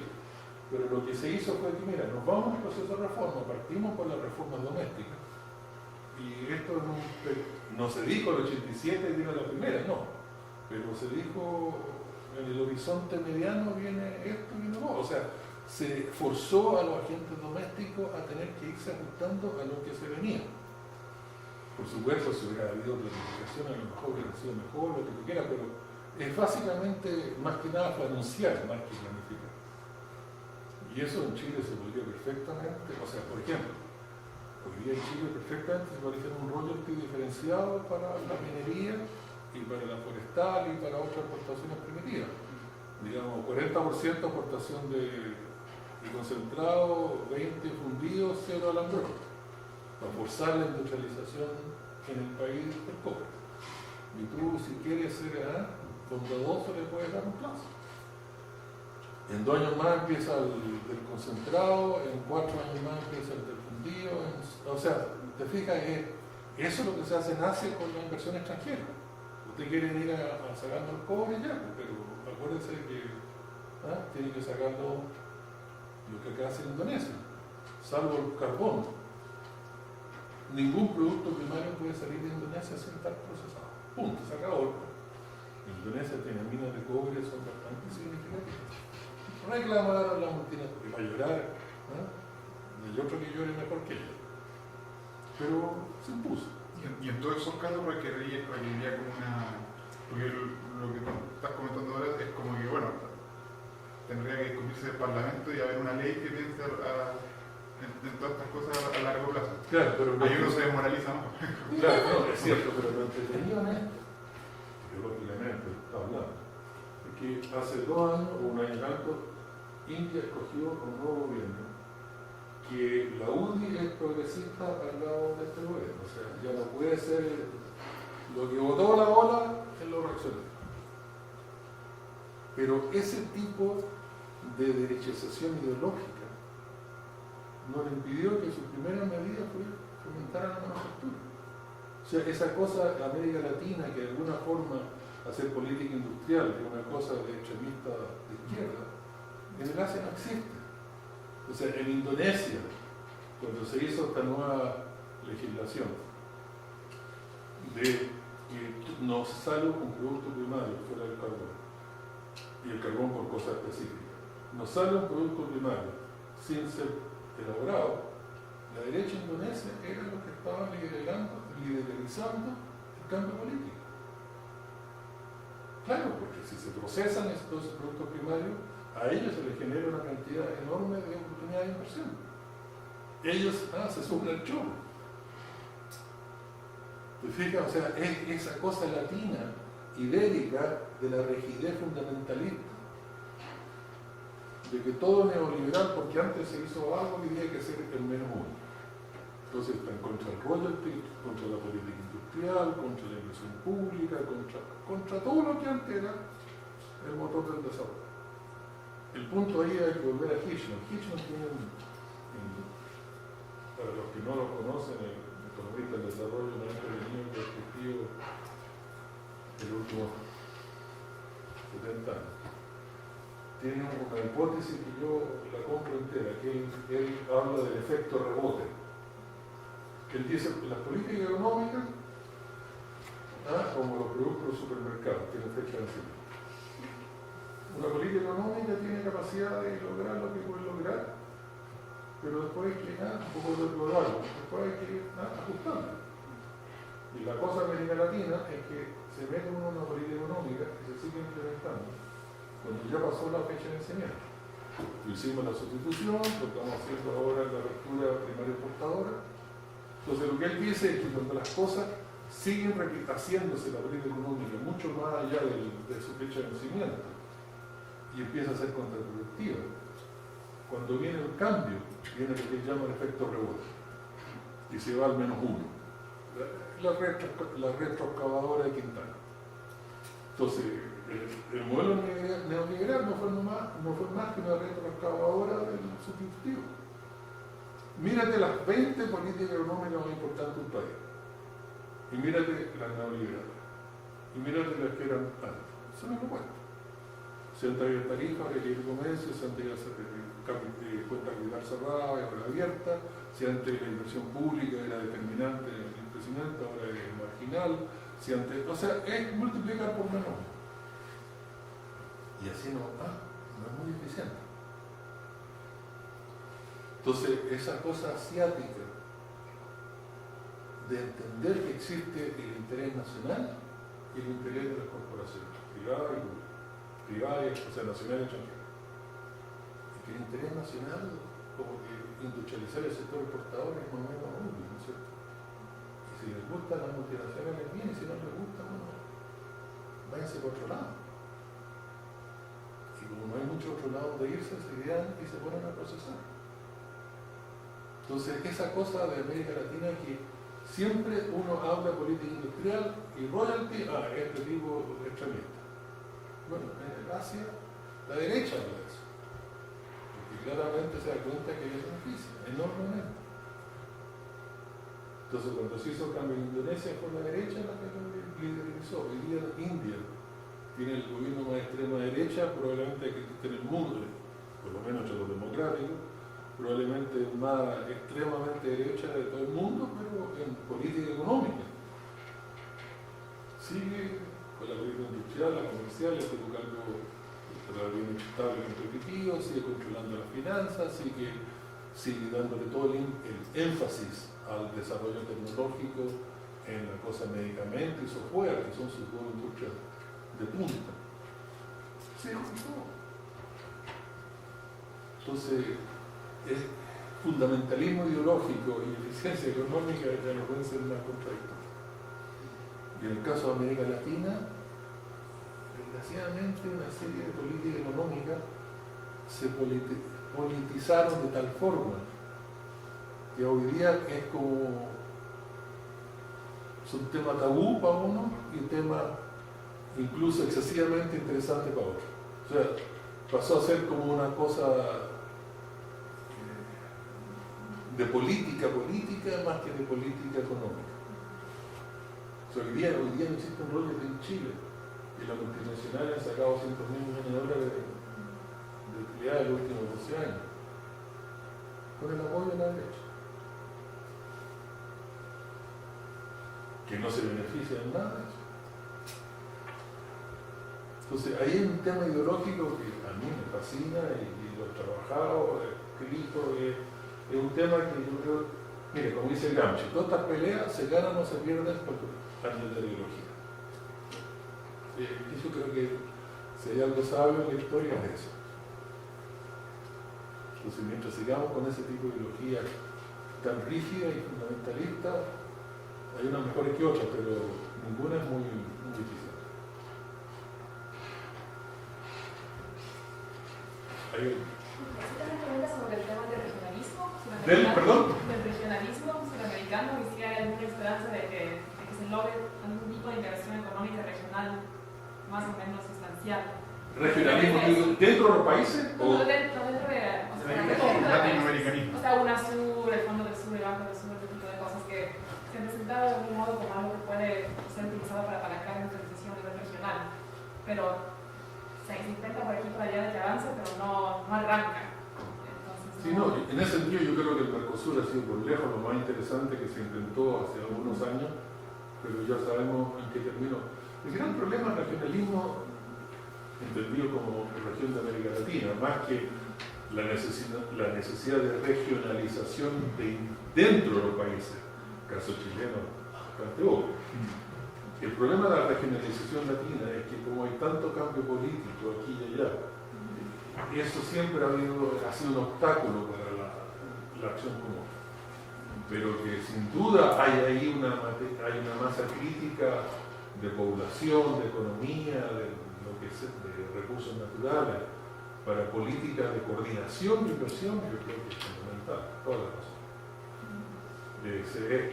Podría ser como el dínamo que dinamice el crecimiento de la región, sin duda, o sea, es algo, pero con todos nuestros problemas, incluso toda la regionalización de la inversión extranjera latina, el caso chileno, uno de los líderes, tiene elementos muy, para mí, negativos, o sea, primero es una pura diversidad, es una política, portafolio política. Los conglomerados chilenos solo están en Chile, son muy vulnerables al cambio político chileno. Si se van a hacer lo mismo que hacen en 3 o 4 países de América Latina, por lo menos diversifican el riesgo político. Y eso es mucho más importante para entender la regionalización de la inversión latina en América Latina que la eficiencia productiva. O sea, la industria de la madera en Chile, que lo único que hace astilla de madera, se hace astilla de madera al vecino, Argentina, o sea, hacer pulpa de diario a Brasil. No porque se haga mejor, no porque necesite más mercado, porque son igual para exportación, sino simplemente diversificarse políticamente. Entonces, y eso produce algo de regionalización, pero lo que la guía, o sea, no es que para pasarse astilla madera MDF es esta madera, la prensada. Para pasarse astilla madera MF es mejor hacerlo en Brasil que en Chile por cualquier cosa, no, porque en Brasil igual lo único que hace es pulpa de aire. Y en Argentina lo que hace astilla madera. O sea, no es que se va a otras partes porque industrializarse es más fácil, sino se diversifica horizontalmente como sustituto a la diversificación horizontal y el mayor procesamiento. Tenemos un problema, la sala la tenemos hasta las 7, así que vamos a tener que terminar, se nos fue el tiempo, pero... Muy rápido, aquí hay alguien... Aquí también tenemos a Naim después, así que puedo conversar contigo. Okay. Pero muchas gracias, Gabriel, que pasaste, y esperemos verlo en las próximas sesiones que vamos a tener como Social Chileno, así que muchas gracias.